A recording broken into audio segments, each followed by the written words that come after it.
Halo semuanya, di video kali ini saya akan mendemokan tentang Git. Jadi kita akan mencoba langsung dari GitHub-nya. Di sini saya asumsikan bahwa kalian sudah melakukan instalasi untuk Git. Ya, seperti yang kita tahu, kita bisa ambil Git-nya di Git SCM ya. Jadi kalian tinggal download dan lakukan instalasi untuk Git-nya. Nah, di contoh kita kali ini saya akan menggunakan Visual Studio Code dan juga Git dari terminal atau dari command prompt. Nah, apa aja yang akan kita coba? Kita akan coba perintah-perintah ini, perintah-perintah yang paling umum akan kalian gunakan. Jadi, gimana cara kita melakukan commit, melakukan init gitu ya, melakukan pengecekan status, git log nanti juga akan kita coba, dan sampai dengan bagaimana kita langsung berhubungan dengan GitHub. Jadi kita akan lakukan push dan pull-nya. Nah, di sini saya buka dulu file yang saya buat ya. Jadi saya di sini buat satu folder dengan nama Git. Lalu di sini saya akan menjalankan terminal. Karena saya menggunakan Mac, maka di sini saya menggunakan terminal. Nah, kalau kalian menggunakan Windows, kalian bisa gunakan Git Bash, kalian bisa gunakan command prompt ya, atau kalian bisa menggunakan shell. Nah, kalau kalian menggunakan command prompt, kalian bisa langsung ketikkan di address bar-nya. Kalian ketikkan cmd, lalu dia akan terbuka command prompt di folder yang kalian ketik itu tadi. Lalu di sini saya akan melakukan inisialisasi. Jadi sebelum kita membuat sebuah program menggunakan Git, ya kita harus lakukan inisialisasi supaya Git itu tahu bahwa folder ini diatur gitu ya oleh versioning control system. Jadi kita lakukan di sini git init. Nah, pada saat kita lakukan git init, maka sebetulnya dia itu membuat titik git ya di dalam ini folder user init temp git titik git. Jadi titik git ini adalah folder yang baru dibuat. Folder git ini sifatnya adalah hidden. Jadi kalau kalian tidak mengatur hidden filenya di dalam komputer kalian itu diperbolehkan tampil atau tidak gitu ya, maka kalian nggak bisa lihat di sini apakah di dalam folder yang akan kalian gunakan untuk mencoba Git ini apakah sudah ada folder titik Gitnya. Nah, saya akan coba di sini ya. Saya open dulu untuk hidden filenya. Nah, di sini dia nampak bahwa di sini ada titik Git. Isinya apa gitu ya? Di dalam folder ini dia mengatur versioning control system dari file-file yang kita buat nanti. Jadi dia ada branch-nya, ada hook-nya, ada infonya. Nah, pengaturan mereka seperti apa gitu ya. Mereka yang mengetahui gitu ya. Nanti kita tinggal memakai aja. Jadi nanti kita sudah langsung tahu branch kita itu ada di mana, terus apa aja yang kita lakukan perubahan itu terlihat langsung tanpa harus kita memahami satu persatu folder yang ada di dalam Git-nya. Nah, sekarang saya akan buka dari Visual Studio Code. Jadi saya akan mengedit atau menambahkan file di Visual Studio Code. Ya, kita bisa buka langsung dari command prompt-nya. Kita ketikkan code spasi titik. Nah, maka Visual Studio Code-nya itu sudah akan tampil atau menampilkan folder yang ada, yang kita gunakan tadi. Sebentar, ini saya tutup lagi. Nah, seperti ini ya. Jadi dia ada di sini.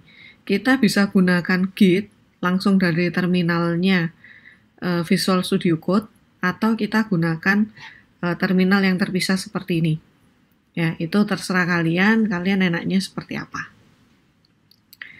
Oke, lalu yang pertama saya akan mencoba di sini membuat satu file.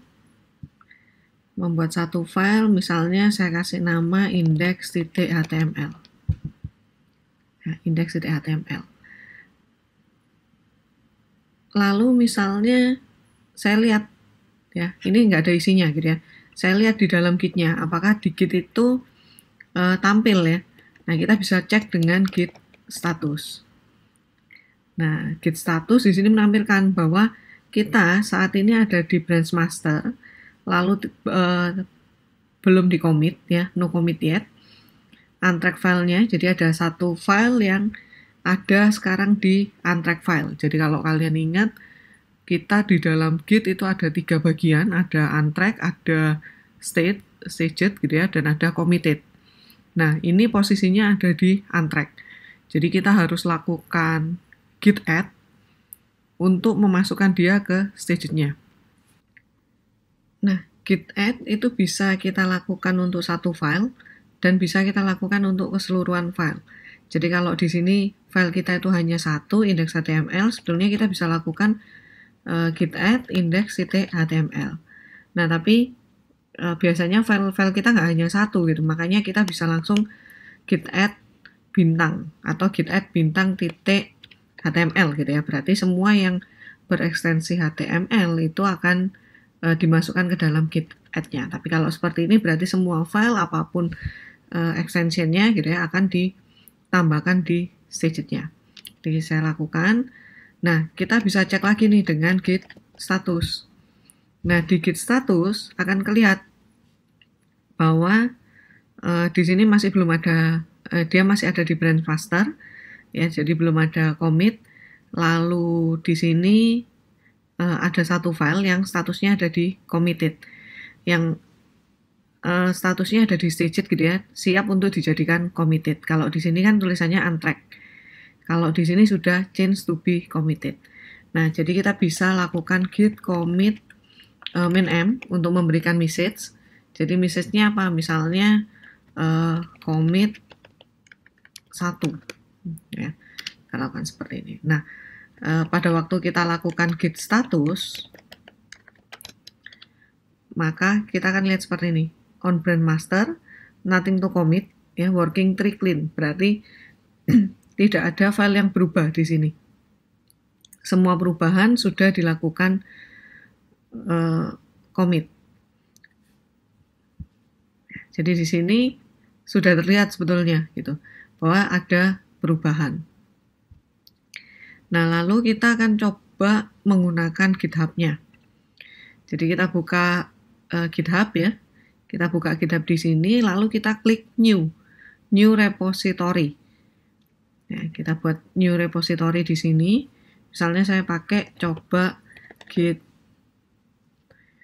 seperti ini untuk melakukan coba git. Ya, description ini optional, jadi kalian bisa isi bisa tidak. Repository name itu nanti dia akan melakukan pengecekan apakah ini bisa dipakai atau tidak. Ya. Nah, lalu kalian dipersilakan untuk memilih apakah kalian mau pakai public atau mau pakai private. Nah, beda. Kalau public itu berarti repository kita bisa dilihat sama orang lain. Kalau mereka tahu linknya atau mereka search di GitHub langsung ya, itu akan terlihat. Tapi kalau private berarti harus kita invite kalau misalnya ada kolaborator atau ada tim kita yang mau join di dalam repository kita, berarti harus kita lakukan invite. Nah, karena ini kita masih coba-coba, saya bisa memilih public. Nah, kalau private ada batasannya nggak? Batasannya sekarang bukan di jumlah private-nya, tapi berapa besar space yang dipakai. Jadi kalau private itu, kalau saya nggak salah ingat, itu maksimal 500 mega, 500 MB. Kalau lebih dari itu sudah nggak bisa untuk membuat private lagi. Ya. Nah, lalu kita di sini disediakan. Jadi di sini sudah diinitialize. Kita bisa tambahkan readme, kita bisa tambahkan git ignore. Jadi kalau git ignore ini berarti ada satu file yang akan ditambahkan di situ. Nama filenya adalah .gitignore.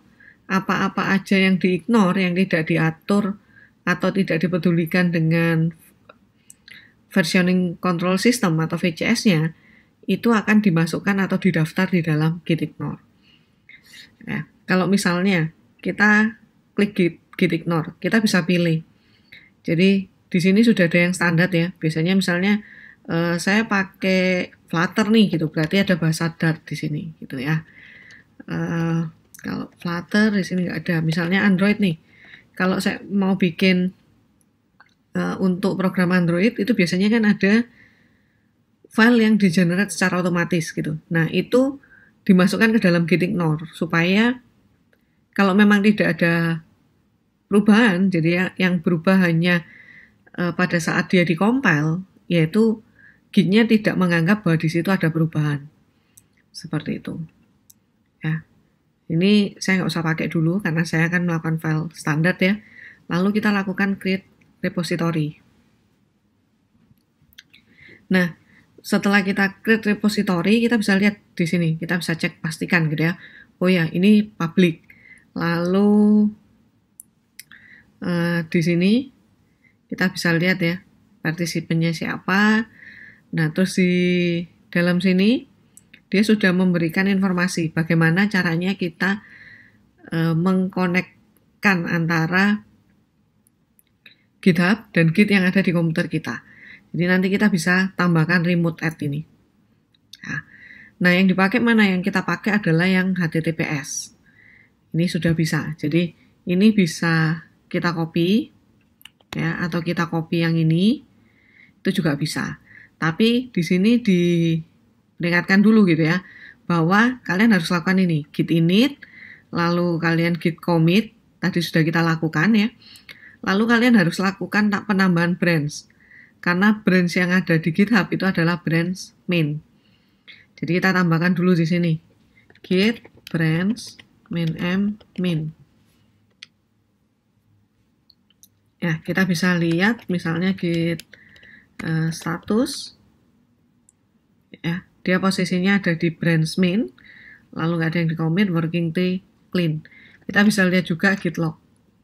Nah, git log berarti posisinya seperti ini. Bahwa head-nya itu ada di main saat ini ya. Head-nya ada di main, lalu kita sudah lakukan commit 1. Ya, sekarang kita akan add origin-nya ini. Jadi git remote add. Nah, kalau kita lupa gimana? Kita bisa lakukan git min help. Di sini kelihatan gitu ya. Ada apa aja? Oh, saya bisa lakukan clone, bisa lakukan init, bisa lakukan add, mv, untuk move ya, reset. Nah, ini bisa kita lakukan semua. Git status, git show, git log ya, git branch, checkout gitu. Nah, ini bisa kita gunakan. Lalu di sini kita akan gunakan git remote add origin ya, origin di sini. Ini nanti akan jadi nama tempat di gitnya kita gitu ya. Jadi nanti kalau kita mau pull ya kita pullnya dari origin gitu ya. Kalau kita mau push ya berarti pushnya origin. Nah, yang akan ditaruh apa? Ini adalah link git yang kita punya tadi, yang sudah kita buat. Jadi kita enter. Biasanya kalau kalian belum login, maka kalian akan diminta untuk login ke GitHub-nya. Ya, login ke GitHub-nya. Kalian lakukan aja login seperti biasa. Oke. Ya. Di sini kita filenya belum masuk ya. Nah, untuk memasukkan gimana? Kita lakukan push. Ya. Jadi ada push dan ada pull. Ya. Kalau push itu berarti kita memasukkan yang ada di komputer ke dalam GitHub. Kalau pull berarti kita mengambil dari komputer ke yang ada di GitHub ke komputer kita. Jangan kebalik ya. Push itu kita masukkan, kita memasukkan ke GitHub-nya. Nah, kita lakukan git push ya. Git push di sini ya. Origin itu yang kita buat tadi. Origin ya. Lalu branch kita tadi kan saya buatkan min ya. Jadi push origin min. Nah, pada saat kita lakukan push origin min ya, berarti kita memasukkan apa yang sudah ada di dalam min di komputer kita ke GitHub-nya. Nah, perhatikan pada saat kalian melakukan git push ya, ini akan diminta untuk mengatur kredensialnya. Nah, kredensial ini masing-masing ya, bisa di Windows itu kita harus setting dulu gitu ya, atau kita bisa gunakan di Mac menggunakan kredensial GitHub. Jadi kita harus login dulu supaya kita bisa melakukan push ini. Nah, caranya gimana? Kalau kita di Mac, kalian bisa install GH gitu ya, GitHub. Jadi kalian install aja brew install GH. Ya. Nah, lalu dari situ nanti baru kalian lakukan GH out login. Kalian enter. Seperti itu. Nanti akan diarahkan gitu ya, akan diarahkan sesuai dengan prosesnya. Kalian akan diminta untuk login, lalu membuka sebuah browser. Nah, itu harus kalian lakukan. Oke, nah kalau kita sudah berhasil seperti ini berarti kita berhasil ya. Jadi ada enumerating objeknya 3 dan lalu counting objeknya 100%, berarti sudah ada terupload di situ. Ya. Nah, kemana? Ke sini. Sorry. Sebentar. Saya clear dulu, lalu saya push lagi ya. Push origin min. Nah, nanti kita lihat lagi ya. Kalau kita tadi sudah push, maka yang keluar adalah seperti ini, everything up to date. Berarti dia nggak melakukan push lagi. Nah, sekarang kita tinggal lihat di sini. Kita refresh. Coba gitnya. Nah, di sini sudah masuk file index yang kita lakukan perubahan tadi di Visual Studio Code-nya. Ya, kita bisa lihat bahwa di sini masih kosong ya. Nah, kita bisa langsung sebetulnya. Kita bisa langsung edit. Kita tambahkan nih, misalnya A baris 1. Lalu kita commit. Nah, pada saat commit itu kita bisa masukkan di sini. Message-nya apa di sini? Ya, misalnya dia default-nya adalah update filenya. Kalau banyak dia akan bilang update gitu ya. Tapi kalau di sini misalnya saya mau masukkan commit baris 1. Misalnya saya commit. Nah, kita bisa lihat juga di insight, lalu di network. Nah, ini kita bisa masukkan bahwa ini adalah yang pertama tadi gitu ya, commit 1. Lalu saya masukkan tadi kan barusan commit baris 1. Nah, di Visual Studio Code kita nggak nampak baris satunya karena kita belum pull. Nah, kita bisa pull di sini. Git pull origin min. Nah, pada saat kita pull berarti kita mengambil dari GitHub-nya file yang ada di komputer itu kita sesuaikan. Karena nggak ada yang berbeda, ya, maka kita nggak kelihatan gitu ya. Kita di sini langsung nampak apa yang ada di GitHub-nya. Tapi kita bisa ada dua cara gitu ya. Kita bisa lakukan pull, kita bisa lakukan fetch. Kalau pull itu dia otomatis akan melakukan merge. Ya, dia akan otomatis melakukan merge. Tapi kalau kita fetch berarti kita hanya ambil kita sendiri yang harus melakukan merge. Jadi perbedaannya git pull itu adalah gabungan ya dari git fetch dan git merge. Jadi otomatis di merge. Nah, kenapa orang lebih banyak menggunakan pull? Karena biasanya yang paling update itu yang ada di server gitu. Tapi kalau misalnya kita mau melakukan yang di server ini sudah diganti nih, yang dipunya kita juga sudah diganti, maka kita jangan lakukan pull, tapi kita bisa lakukan git fetch. Nah, seperti itu. Nah, lalu misalnya saya tambahkan lagi nih di sini. B baris 2. Ya.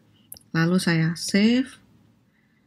Saya lihat di sini git status, ya berarti ada modified file index.html. Lalu saya lakukan git add bintang, saya add semua ya. Lalu saya lakukan commit min commit baris kedua, baris 2 gini. Ya, lalu saya lakukan git push ya. Nah, ini git push-nya. Nah, ini yang tadi ya. Saya lanjutkan yang tadi, jadi ada counting objeknya 100%, lalu writing objeknya 100%. Ya, to-nya ini juga kelihatan kemana, file kita itu ada di mana, ya itu kelihatan di sini. Nah, lalu ini dari cabang main yang ada di kita ke cabang main yang ada di GitHub-nya. Seperti itu. Kalau kita lihat di sini, ya, kita refresh misalnya, nah dia jadi bertambah. Ini yang di lokalnya kita masukkan tadi gitu ya. Nah, ini akan kelihatan seperti ini terus. Ya, kodenya gimana? Sudah berubah. Kita bisa lihat index.html, nah di sini ada ini. Lalu misalnya kita mau lakukan saya buat branch ya di sini. Jadi saya buat branch baru. Saya buat git branch. Namanya cabang A. Oke, git branch cabang A.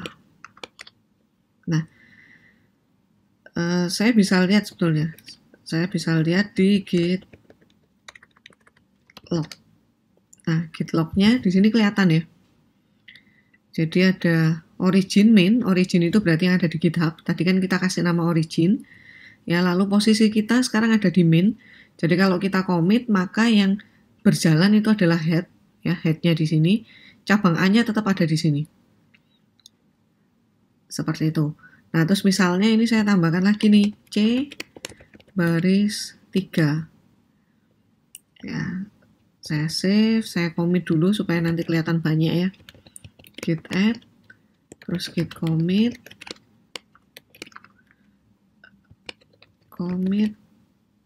tadi namanya apa ya? Oke, commit baris 3.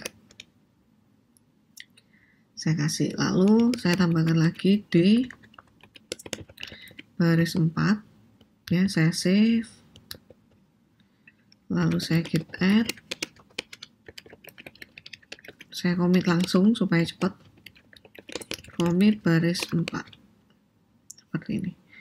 Nah, kalau kita lihat git log, ya, git log di sini. Nah, ini kita perhatikan bahwa head-nya sudah ada di main setelah commit baris keempat. Cabang A itu posisinya tetap ada di commit baris 2. Ya. Seperti ini. Nah, ini kita enter dulu and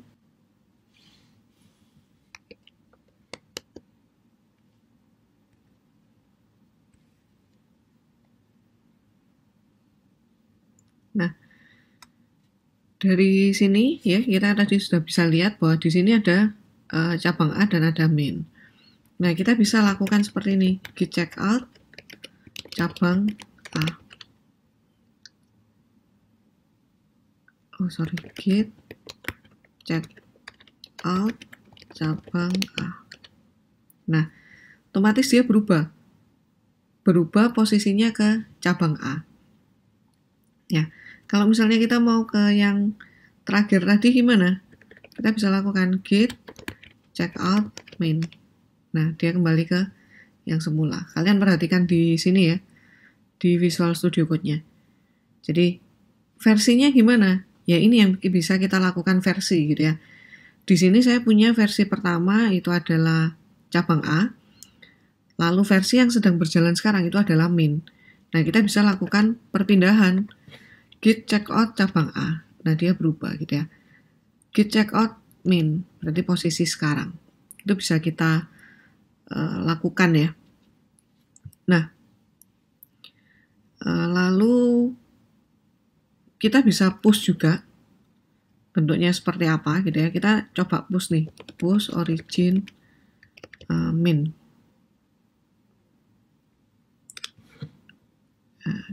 Nah, kita git push origin min, kita lihat di sini. Nah, dia sudah berubah. Kita bisa lihat insight-nya juga. Network-nya gimana. Nah, ini. Jadi, karena yang kita push itu kan adalah min-nya. Ya, yang kita push adalah min-nya.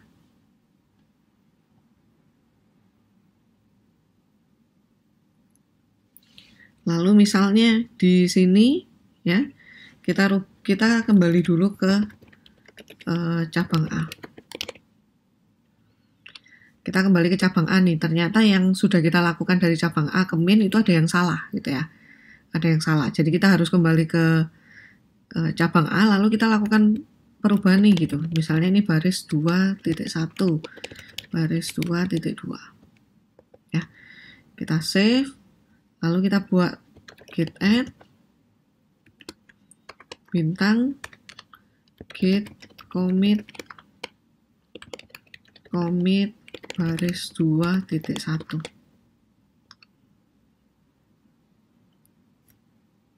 Sorry, git commit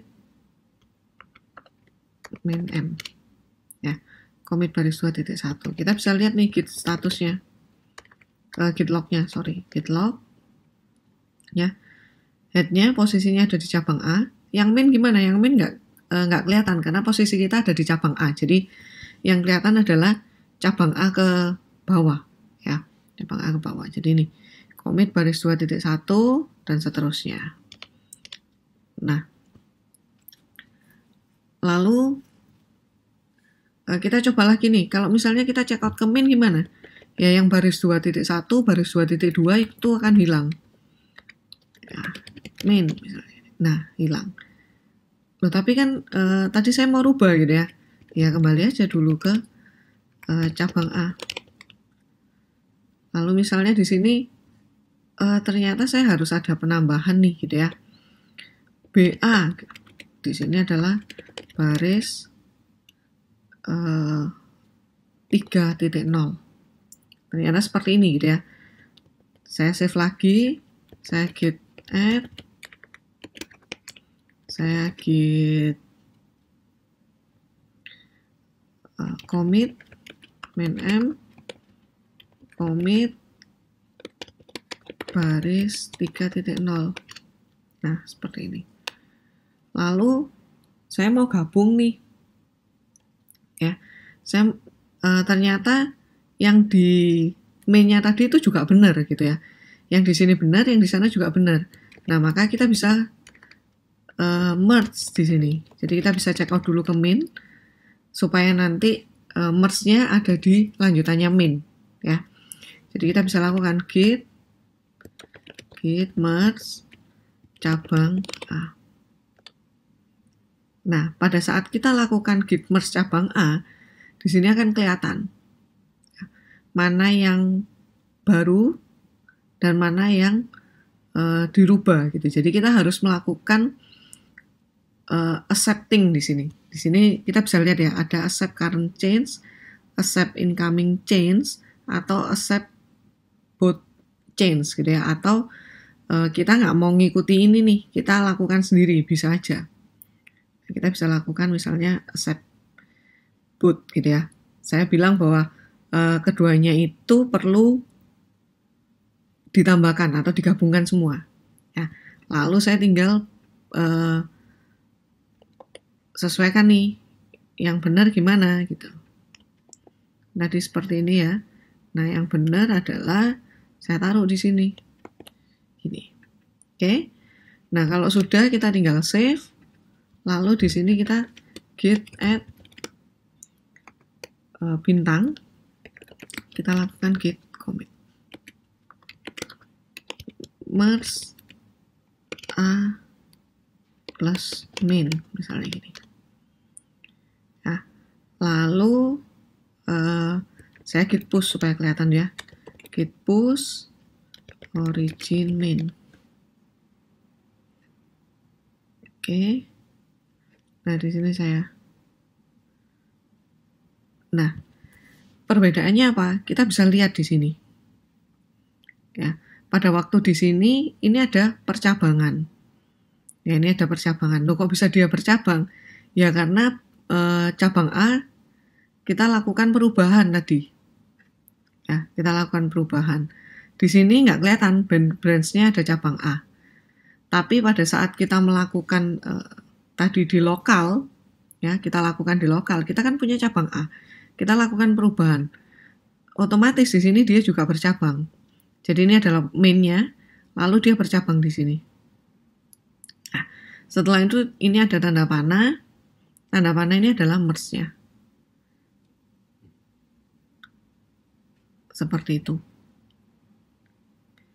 Ya, jadi apapun yang kita lakukan itu bisa kita maintain di sini. Kita bisa lihat. Kita mau kembali kemana, kita juga bisa lihat di sini.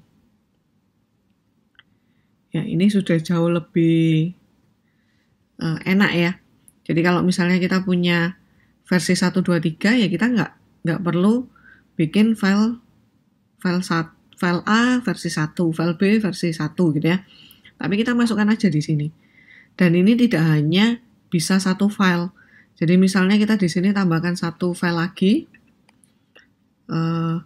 index2.html, bisa nggak? Bisa aja gitu ya. ABC kita save. Lalu di sini kita tinggal git add.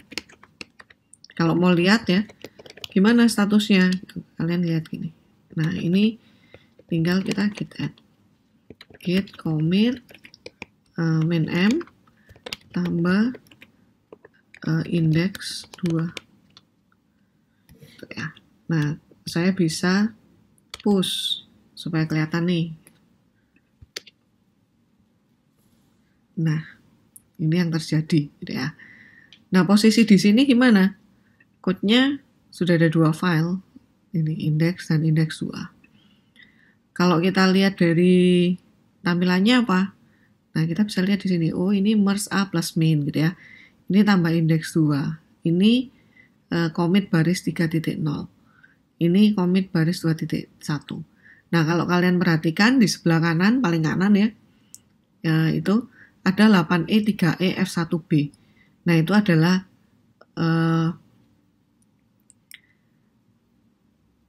unique ID-nya gitu ya, di masing-masing ini. Nah, kita bisa kembali ke situ juga. Ya. Seperti itu. Nah, lalu GitHub tidak hanya bisa dipakai untuk lokal seperti itu, ya. Bayangkan kalau ini bisa dipakai di banyak komputer. Jadi misalnya ini adalah punya kalian ya. Lalu ada teman lain nih yang juga ambil ke sini gitu. Nah, bisa aja gitu ya. Bisa masuk juga. Nah, sekarang saya demokan kalau yang merubah bukan saya. Ya. Saya tambahkan satu lagi. Saya gunakan file GitHub saya yang lain ya. Di sini saya masuk lagi ke GitHub. Nanti saya akan ubah langsung di GitHub-nya supaya kelihatan.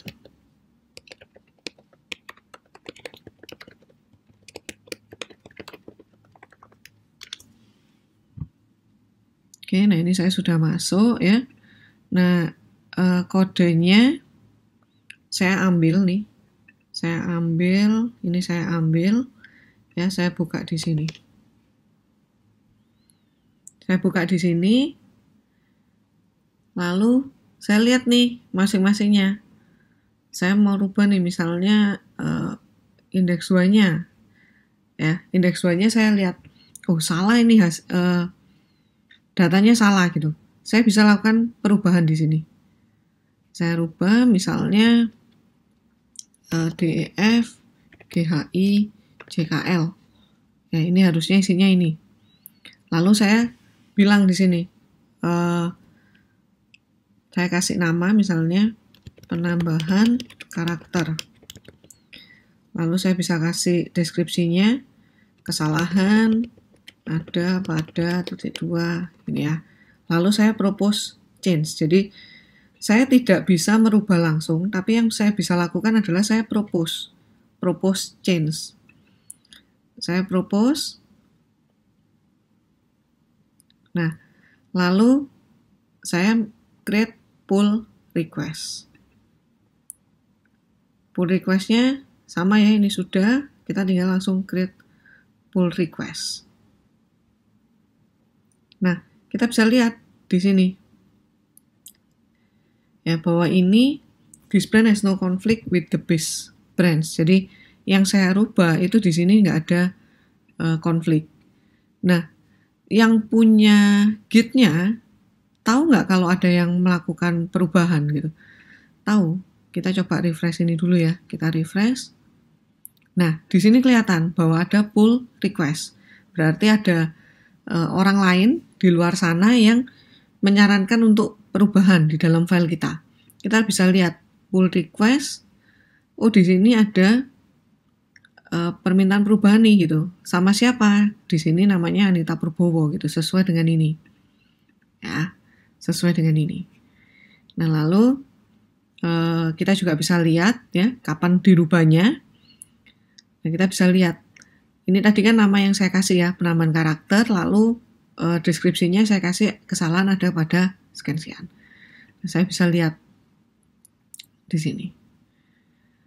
Nah, GitHub sendiri sudah kasih seperti ini, jadi this brand has no conflict. Kita bisa langsung merge gitu ya, atau kita melakukan komunikasi nih sama yang melakukan perubahan. Kita minta misalnya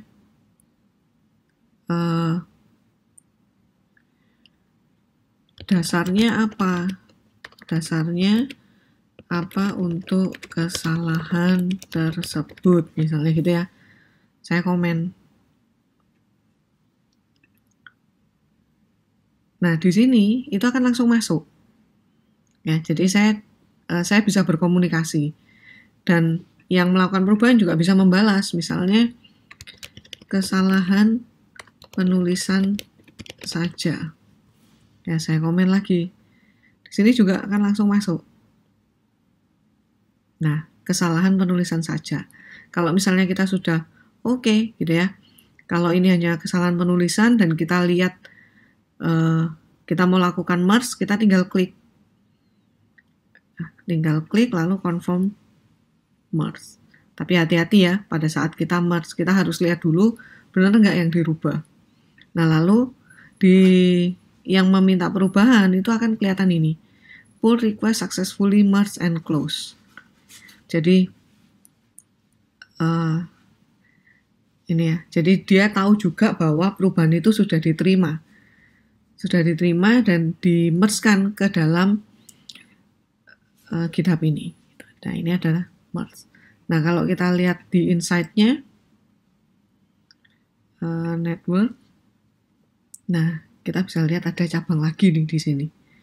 Kenapa kok cabang? Ya, karena ini yang melakukan yang berbeda gitu ya, orang berbeda. Kita bisa lihat di sini ini 2x ini ya. Nah, kalau ini beda. Ini kebetulan namanya sama gitu ya. Nah, ini kelihatan dari profile picture-nya ya. Ini berbeda. Nah, kita bisa melakukan ini. Jadi kita bisa jadi kolaborator ya. Kalau dia private, kita bisa lihat di sini setting, kita bisa tambahkan kolaborator. Kalau kolaborator dia bisa langsung push ya. Jadi bisa langsung push, nggak perlu ada permintaan pull request. Tapi kalau misalnya ini kode yang kita buat secara publik, biasanya ada yang melakukan fork. Fork itu dia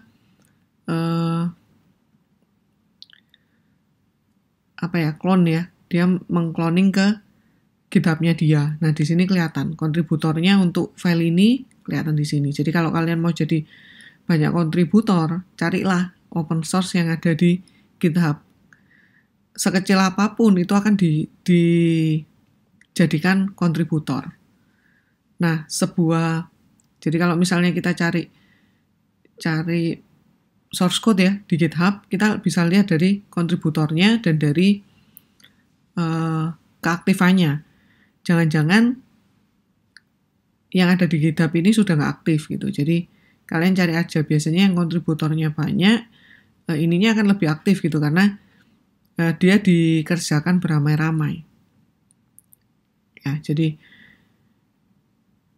ini manfaatnya banyak sih. Ya, bisa kita lakukan kolaborasi dengan tim, bisa kita manfaatkan untuk kepentingan kita mengatur file-file yang kita punya. Nah, ini semua ada di Git. Jadi sebagai programmer ya kita harus kenal Git, kita harus kenal Git, kita harus kenal GitHub. Seperti itu. Ya, itu dasarnya kita menggunakan Git command. Kita menggunakan Git command, ya. Nah, lalu ada yang lebih mudah nggak? Ada. Kita bisa manfaatkan GitHub Desktop. Kalau kalian lihat di sini, ini kita tinggal login sebetulnya. Ya, kita tinggal login, kita bisa langsung dapat repository kita itu apa sih gitu. Nah, ini yang kita buat tadi, coba Git. Ini bisa kita lakukan clone. Ya, jadi clone misalnya ini ada tutorial repository, ada clone repository from the internet gitu. Ini kalian bisa cari. Ya, kalau ini, nah ini, this will create a repository on your local machine. Oke. Ya, seperti itu. Nah, enaknya apa kalau di sini misalnya ya, saya clone nih. Saya clone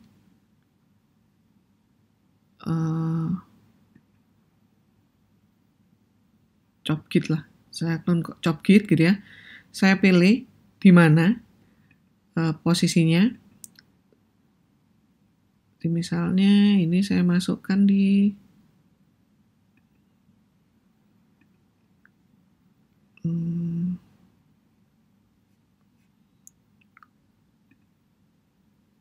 sebentar, saya lihat tadi ini di mana ya. Oke, di sini ya. Nah, misalnya di sini saya select, coba Git clone. Ya, nah kalian bisa lihat di sini bahwa ini ada Jobgit sendiri. Jobgit itu isinya ini. Ya. Nah lalu GitHub sendiri kita bisa langsung open in Visual Studio Code. Ini bisa kita atur. Kita menggunakan apa? Ya, jadi sebetulnya sama aja. Kita mau pakai command prompt, kita mau pakai GitHub Desktop itu sudah enak ya. Nah historinya kita juga bisa lihat di sini. Oke, misalnya kita open Visual Studio Code. Nah, kita bisa lihat di sini. Ya, misalnya kita rubah nih. Kita tambahkan 7 di sini ya. Kita save. Nah, di GitHub Desktop akan langsung ke detect bahwa ini ada penambahan 7 ya. Lalu dia ngasih sarannya, ini sama dengan yang kita coba tadi langsung di GitHub-nya. Ini bisa kita rubah, bisa nggak kita rubah ya. Nah, kalau kita gunakan GitHub Desktop, kita nggak perlu add, kita bisa langsung commit. Jadi kita bisa lakukan langsung commit to master. Ini posisinya adalah master ya. Nah, sudah commit, kita bisa lihat ya historinya. Nah, lalu kita bisa lakukan push origin. Itu. Push origin berarti sama dengan kita lakukan push tadi. Push git push origin cabangnya apa gitu ya. Nah, push origin otomatis ini masuk ke GitHub-nya. Kalau kita cek GitHub-nya, kita cek GitHub yang di sini ya. Tadi apa ya? Jobgit ya. Nah, Jobgit kita lihat di test pool. Nah, ini sudah penambahan 7. Kalau kita lihat di insight-nya,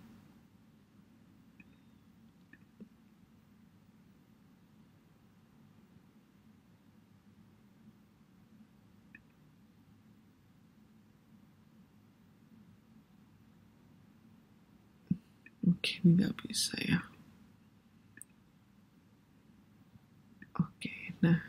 kita bisa, oh ini private soalnya ya. Saya rubah dulu aja ke public supaya kita bisa lihat gitu ya, atau kita lihat di sini. Default branch-nya, oke, saya rubah dulu. Jadi kita bisa lakukan perubahan, apakah dia private atau public gitu ya, itu bisa kita lakukan perubahan. Nah ini, change visibility, saya kasih make public. Nah saya ketik di sini, need 2x. Biasanya di GitHub kalau misalnya kita hapus, kita akan diminta ngetik. Jadi delete repository gitu ya, kita tetap akan diminta itu. Oke. Sebentar. Saya coba lagi, kenapa kok nggak bisa. Dan, oh sudah ya, sudah ke public. Nah kita bisa lihat inside networknya gimana. Nah ini. Ini kelihatan nih, ini ada branch 1, branch 2, master. Seperti itu, ini master yang, nah ini, 23 Februari yang sekarang gitu ya, yang tadi saya lakukan perubahan. Seperti itu. Oke, kira-kira seperti itu untuk Git dan GitHub-nya. Jadi jangan bingung kenapa saya harus lakukan, saya harus menggunakan Git, saya harus menggunakan GitHub. Ya, sekali lagi GitHub itu adalah tempat untuk menyimpan repositorinya. Sedangkan Git itu adalah VCS-nya. Jadi versioning control system-nya ya. Untuk kalian mengatur VCS-nya, kalian mau add, commit, kalian bisa gunakan Git command line atau kalian bisa gunakan GitHub desktop. Seperti itu. Ya. Nah, supaya kalian paham dulu, kalian bisa gunakan command line dulu. Kalau GitHub desktop itu saya rasa cukup gampang untuk mengoperasikan. Tapi untuk fungsi-fungsi dasarnya, kalian bisa gunakan command line supaya lebih gampang. Supaya lebih paham ya, lebih paham dan lebih terbiasa. Seperti git status, git log tadi ya. Nah itu kita bisa biasakan dulu. Git add supaya kita tahu bahwa di Git itu tidak langsung commit, tapi ada tahap add-nya. Nah, lalu Git branch gitu ya. Kita juga harus tahu bahwa kita bisa memberikan sebuah nama branch. Kalau di GitHub desktop bisa nggak? Bisa sih kita berikan nama branch gitu ya. Nah, kita bisa buat new branch di sini. Ini yang lama. Ya, kira-kira seperti itu. Nanti silakan kalian coba lagi untuk Git-nya, kalian otak-atik ya. Yang penting adalah banyak latihan, kalian coba-coba ya supaya semakin paham dengan Git-nya itu sendiri. Oke, terima kasih sudah melihat video ini dan saya berharap kalian juga ikut mencoba supaya tidak bingung dengan Git dan GitHub-nya. Ya, semoga kalian dapat sesuatu yang baru dan bisa kalian terapkan di coding kalian nanti yang ke depan. Oke, terima kasih semuanya.